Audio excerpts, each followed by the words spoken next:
പുഞ്ചകൃഷിയുടെ നെല്ല് സംഭരണം നടത്തിയ വകയിൽ സപ്ലൈകോ ജില്ലയിലെ കർഷകർക്ക് നൽകാനുള്ളത് 8.60 കോടി രൂപ.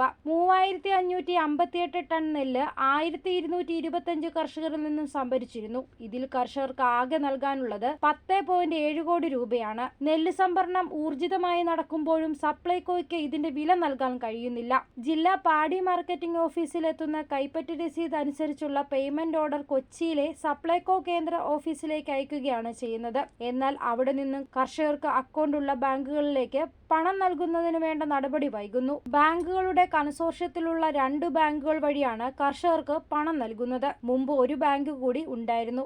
എന്നാൽ ഈ ബാങ്ക് പണം നൽകാൻ കഴിയില്ലെന്ന് സപ്ലൈകോയെ അറിയിക്കുകയായിരുന്നു. നിലവിൽ 2 ബാങ്കുകൾ മാത്രമുള്ളതിനാൽ നടപടിക്രമങ്ങൾ പൂർത്തിയാക്കി പണം നൽകാൻ വൈകുകയാണ്. നെല്ല് സംഭരണത്തിനായി 58 മില്ലുകളെ നിയോഗിച്ചിട്ടുണ്ടെങ്കിലും എല്ലാവരും നെല്ല് സംഭരണം നടത്താൻ തയ്യാറായിട്ടില്ല. News bureau, Kottayam.